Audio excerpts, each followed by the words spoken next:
الرحیم الحمدللہ رب العالمین الصلاة والسلام علی سید الانبیاء والمرسلین شفیع المظلمین ابی القاسم محمد وأہل بیتہ الطیبین الطاہرین اما بعد فقد قال اللہ سبحانہ تبارک وتعالی فی کتابہ المبین وهو أصدق الصادقين إن الله يحب الذين يقاتلون في سبيله صفا كأنهم بنيان مرصوص صلوات بر محمد وآل محمد۔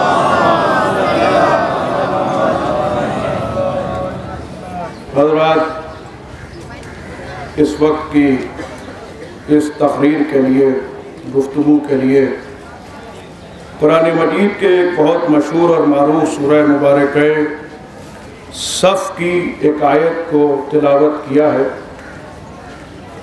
یہ ایک لمحے کی تمہید ہے، انشاءاللہ بات آسانی سے پہنچ جائے گی۔ سورہ صف کی جو ابتدائی آیتیں ہیں ان کا شان نزول یہ ہے کہ پیغمبر اسلام بہت مختصر سا لشکر لیے ہوئے لشکر کفار سے جنگ کر رہے ہیں۔ تاریخ اسلام کی یہ پہلی لڑائی ہے، پہلی جنگ ہے جسے جنگ بدر کہتے ہیں۔ یہ جنگ بھی وہ جنگ ہے کہ جس میں علی کی طاقت ہی کام آئی، علی کے بازو ہی کام آئے، اور کوئی نہیں تھا کہ جو آگے بڑھ کے حملہ کرتا، مارکے کو سر کرتا۔ جب یہ جنگ سر ہو گئی، مارکہ جیت لیا گیا، تب کچھ لوگ سامنے نکل کے آئے اور انہوں نے پیغمبر سے یہ کہنا شروع کیا کہ ہمیں بھی موقع ملتا تو ہم بھی اپنے بازوؤں کی طاقت دکھاتے، ہمیں بھی موقع ملتا تو ہم بھی بتاتے کہ ہم کتنے بہادر ہیں، ہمیں بھی موقع ملتا تو ہم بھی تلوار چلا کے دکھاتے۔ اللہ کی طرف سے ان آیتوں کا نزول ہوا، اے میرے حبیب ان سے کہہ دیجئے کہ یہ وہ کیوں کہتے ہیں جو کر نہیں سکتے ہیں۔ بھئی شاید جملہ پہنچا نہیں ہے، اگر جملہ پہنچ گیا تو انشاءاللہ بات آسان ہو جائے گی۔ پیغمبر سے فرما رہا ہے اللہ کہ ان سے کہہ دیجئے کہ یہ وہ کیوں کہتے ہیں کہ جو کر نہیں سکتے ہیں۔ پھر اس آیت کا نزول ہوا کہ اللہ ان سے محبت کرتا ہے کہ جو اس کی راہ میں صف باندھ کر لڑتے ہیں، ایسے جیسے سیسا پلائی ہوئی دیوار، ایسے لڑتے ہیں جیسے سیسا پلائی ہوئی دیوار۔ آپ نے قدرت کے کلام کو ملاحظہ نہیں فرمایا، انداز مشیت نہیں ملاحظہ فرمایا، گفتگو کا انداز نہیں دیکھا، تو اس انداز سے قدرت کر رہی ہے، ایسا لگتا ہے کہ خالق بھی پہلے میدان سے بھاگنے والوں پر تنبیہ کرتا ہے، پھر میدان میں ٹھہرنے والوں کی مدح فرماتا ہے۔ وہ نہیں چاہتا کہ جو میدان سے فرار کر رہے ہیں ان کی مدح کی جائے۔ یا اگر حالات حاضرہ آپ کے سامنے ہے تو ایک جملہ کہہ کے آگے بڑھ جاتا ہوں کہ اللہ کو یہ پسند نہیں ہے کہ کسی فرار کو جرار بنایا جائے۔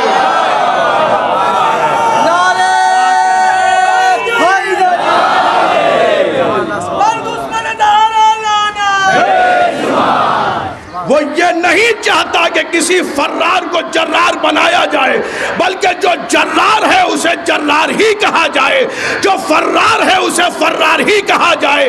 لیکن زمانہ ایسا بدل رہا ہے کہ اب لوگ فراروں کی حمایت کر رہے ہیں۔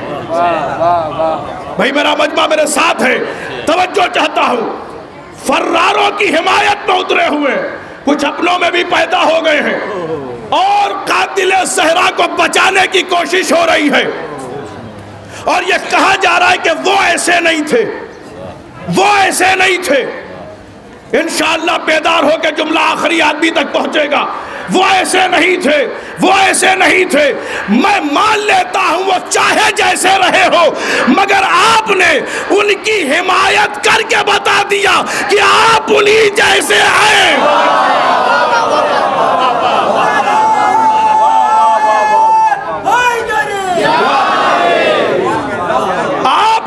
کی حمایت کر کے بتا دیا کہ آپ انہی جیسے ہیں، تو ہم نے جب کل قاتل زہرا کو نہیں چھوڑا تو آپ کس گنتی میں ہیں؟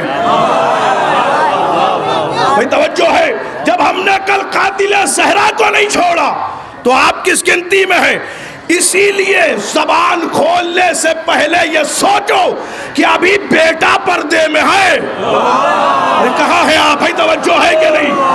یہ سوچ لو کہ ابھی بیٹا پردے میں ہے، اور جب وہ آئے گا تو اکیلا نہیں آئے گا، علم بھی لے کے آئے گا۔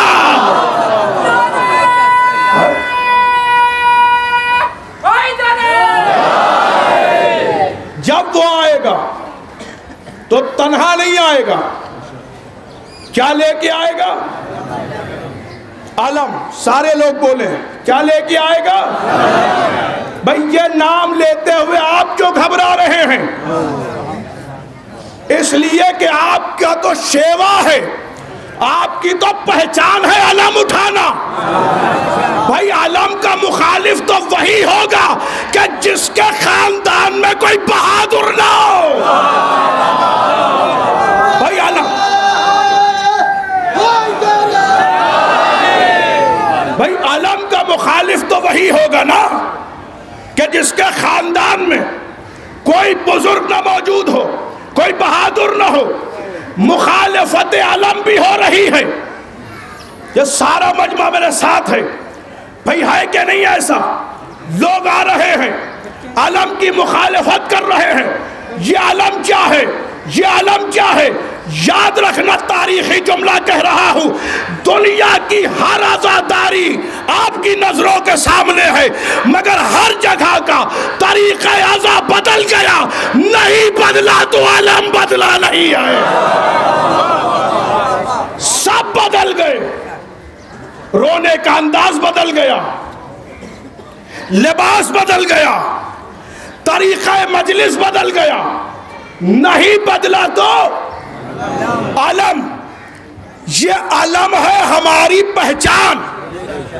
بھائی 2 لمحوں میں انشاءاللہ تاریخ علم سنا رہا ہوں اور بات تمام ہو رہی ہے، اس لیے کہ مخالفت علم بھی ہے۔ بھائی علم سب سے پہلے کس نے اٹھایا؟ فرشتوں نے۔ ہائے ہائے، بھائی توجہ ہے کہ نہیں؟ بھائی سب سے پہلے علم کس نے اٹھایا؟ فرشتوں نے۔ مگر پیکر بشریت میں سب سے پہلے جس نے علم اٹھایا اسے کہتے ہیں ابراہیم۔ بھائی انشاءاللہ سب جڑ جائیں گے، توجہ چاہتا ہوں۔ کس نے اٹھایا؟ کہ ابراہیم نے اٹھایا۔ اب ذرا قرآن پڑھو، قرآن ابراہیم کو کیا کہتا ہے؟ ابراہیم کو شیعہ کہتا ہے۔ کہاں ہے آپ؟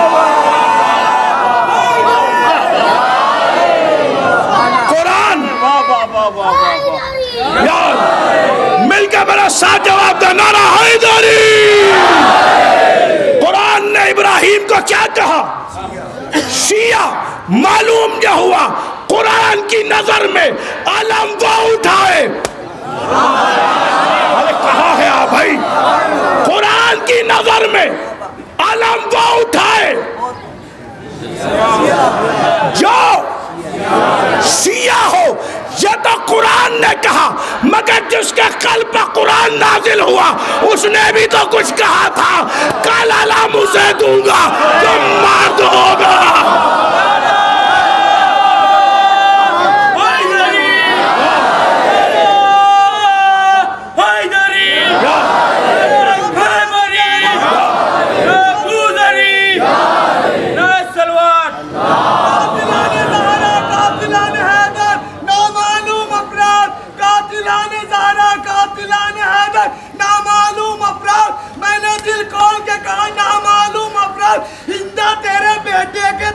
میں نے بھری تھی، باپ کے کھانے پر لکھا تھا لعنت بے شمار۔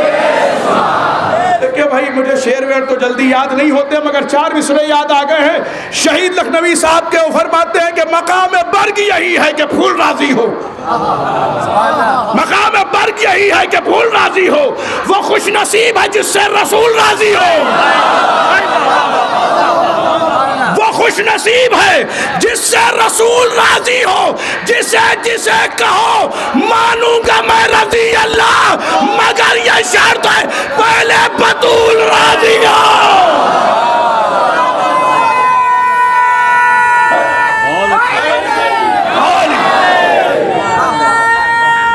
سنیں بس تقریر تمام ہو گئی بھائی، تقریر تمام ہو گئی۔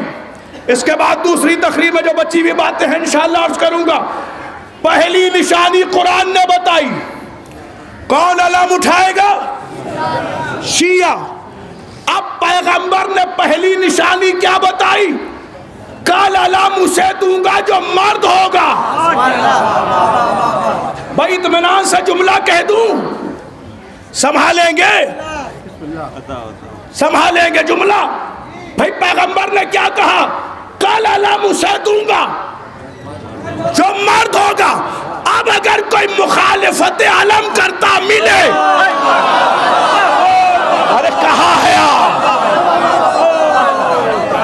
اب اگر کوئی مخالفت علم کرتا ملے تو لڑیے گا نہیں، بس مسکرائیے گا، بس مسکرائیے گا۔ اس لیے کہ پیغمبر نے پہلے ہی کہہ دیا علم وہ اٹھائے گا جو مرد ہوگا۔ یعطی رایتن غدن، کل علم اسے دوں گا جو مرد ہوگا، حیدر کرار ہوگا، غیر فرار ہوگا۔ اللہ اور رسول اسے دوست رکھتے ہوں گے، وہ اللہ اور رسول کو دوست رکھتا ہوگا۔ اب یہ جو ہم علم اٹھائے ہوئے ہیں، یہ علم نہیں ہے، ہماری پہچان ہے۔ یہ علم ہماری پہچان ہے۔ اب ہم سے نہ پوچھنا ہم کس کے والے ہیں، ہائے ہائے کہاں ہے آپ بھائی؟ ہم سے نہ پوچھنا کہ ہم کس کے والے ہیں، علم دیکھ لینا، پہچان لینا کہ ہم کس کے والے ہیں۔ ادھر نہ آنا، اس لیے کہ یہ وفادار کا علم ہے، بے وفا کی سمجھ میں نہیں آئے گا۔ آخری جملہ تقریر کا، امام آئیں گے، میں نے ابھی کہا نا امام آئیں گے، دو چیزیں لے کے آئیں گے، ایک ہاتھ میں علم، ایک ہاتھ میں ذوالفقار۔ یہ بیٹے کی وراثت، یہ علی کی وراثت، یہ عباس کی وراثت، یہ علی کی وراثت۔ پہلے امام علم آگے بڑھائیں گے، بس جس نے چومنے سے انکار کیا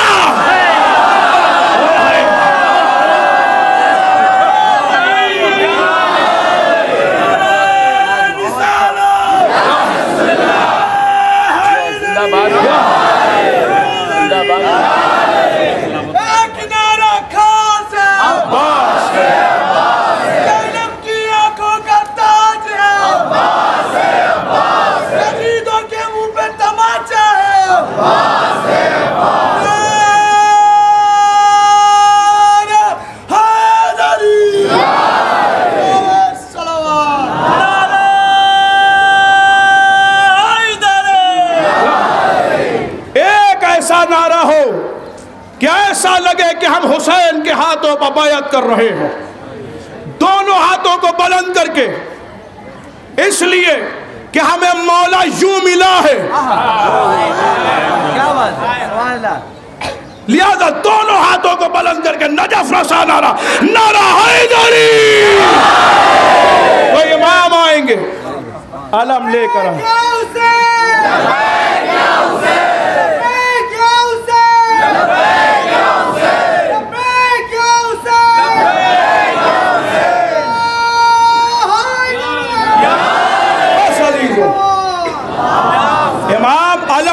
آئیں گے، لیکن جب وہ آئے گا تو ایک ایک سے حساب ہوگا اور پھر جنگ ہوگی، اور میرا امام لڑتے لڑتے ذریع حسین تک پہنچ جائے گا۔ اب ذریع پر ہاتھ رکھ کے میرا امام پوچھے گا کیا آپ کے خون کا انتقام ہو گیا؟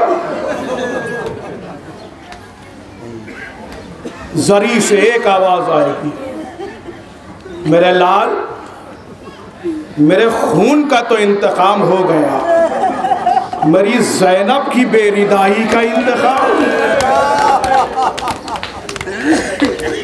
میری سکینہ کے تماچوں کا انتقام۔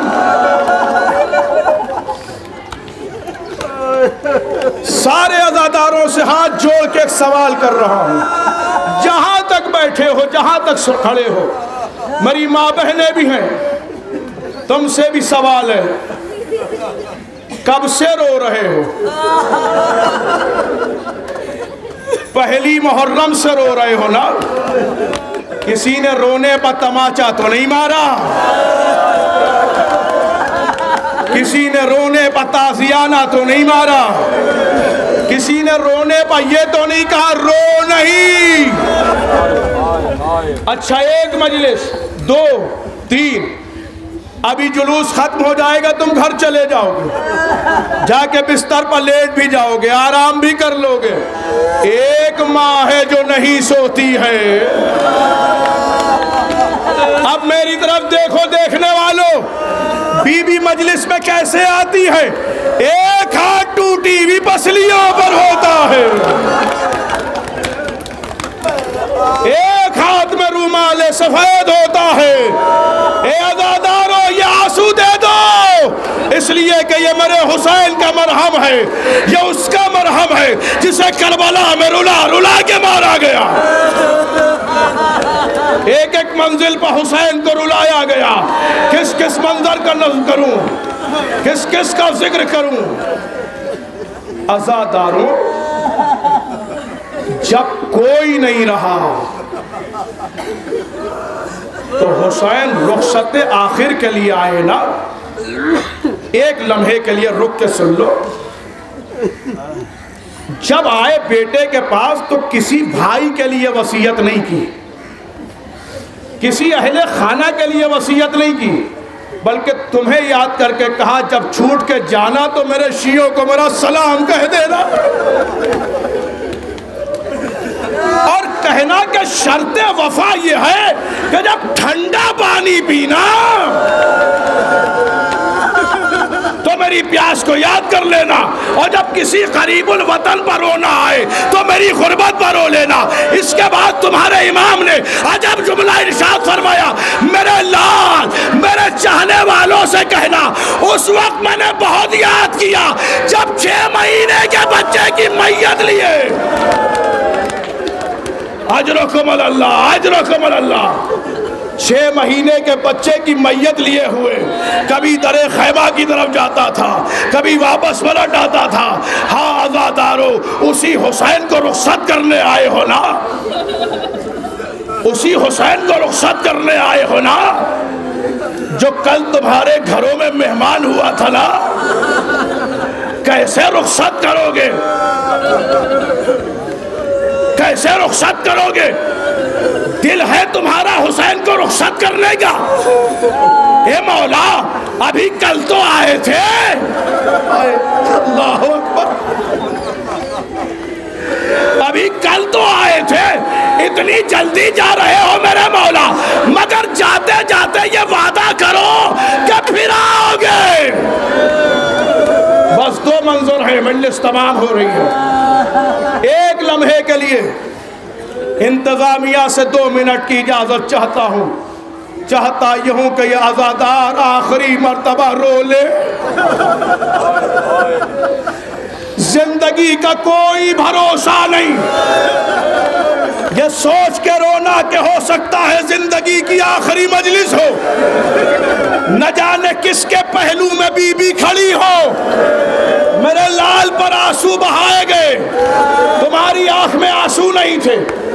ایک روایت، مجلس تمام بہت دور تک مجمع ہے، مولا کے عزادار کھڑے ہیں، ذرا جگر تھام کے روایت سننا۔ ایک ملعون حضرت مختار کے دربار میں گرفتار کر کے لایا۔ ایک منظر ابھی بھائی شمس تبریز صاحب نے بیان کیا ہے، میں 2 منظر بیان کرتا ہوں، مجلس تمام ہو جاتی ہے۔ وہ لایا گیا، مختار نے پوچھا تو نے کربلا میں کون کون سے ظلم کیے؟ اس نے کہا مجھ سے نہ پوچھو، میں بیان نہیں کر سکتا۔ کہ نہیں بیان کر۔ کہ سنو، پہلا ظلم یہ تھا میں نے دیکھا صحرا کلا، کبھی دائی جانب آتا تھا کبھی بائی جانب آتا تھا، سر سے لے کر پیر تک کوئی جگہ ایسی نہیں تھی جہاں زخم نہ ہو۔ میں نے بہت غور کیا تو مجھے ایک جگہ نظر آئی، لب حسین۔ اللہ اکبر، اللہ اکبر، لب حسین۔ میں نے پتھر اٹھایا، لبوں کو نشانہ بنایا، جیسے ہی لبوں میں پتھر لگا حسین نے فرات کا رخ کیا، اے میرے ابا، شرما کے نہ رونا آزادارو، تمہارے ہاتھ نہیں بندھے ہوئے، ماتم کرتے جانا، روتے جانا۔ دو منزلیں ہیں۔ تاریخ کہتی ہے حضرت مختار کو غش آ گیا، کچھ دیر کے بعد ہوش آیا کہ بیان کر دوسرا ظلم۔ کہ مختار اب مجھے معاف کر دو۔ کہ نہیں بیان کر۔ کہ سنو مختار، میں نے دیکھا خیموں میں آگ لگ رہی ہے، بیویوں کے سروں سے چادریں چیری جا رہی ہے، ایک بیوی کے سر پر چادر رہ گئی ہے۔ اے مختار، میں آگے بڑھا، میں نے چاہا کہ چادر اتار لے، نیزے کی علی بیوی کی چادر میں پروئی، چادر کھینچنے لگا۔ جب بیوی چادر کس کے پکڑے تھی، جب بیوی نے چادر نہیں چھوڑی، میں نے تازیانہ نکالا۔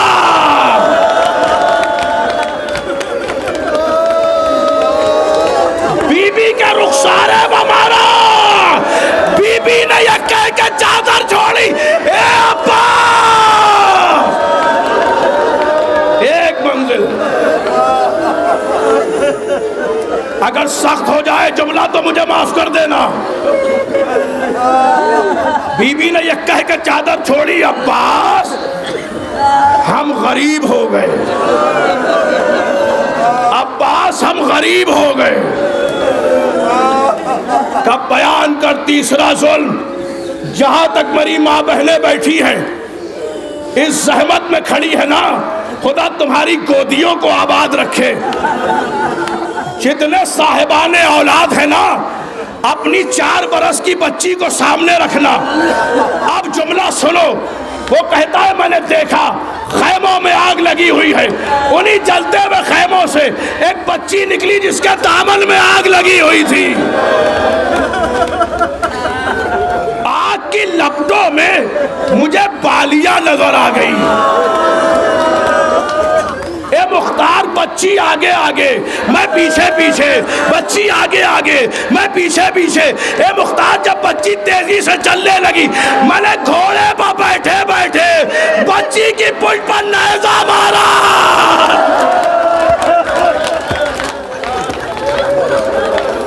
بچی کی پشت پر نیزہ مارا، بچی منہ کے بل زمین پر گری۔ میں گھوڑے سے اترا، بچی نے کہا ظالم تجھے کیا چاہیے؟ شاید میں یہ جملہ پہنچا سکوں میری شہزادی، مجھے اتنی طاقت دے دے۔ ظالم تجھے کیا چاہیے؟ ظالم کہتا ہے میں نے بالیوں کی طرف اشارہ کیا۔ بچی نے کہا رک جا، میں تجھے بالیاں دیتی ہوں۔ چھوٹی بچی بالیاں اتارنے لگی۔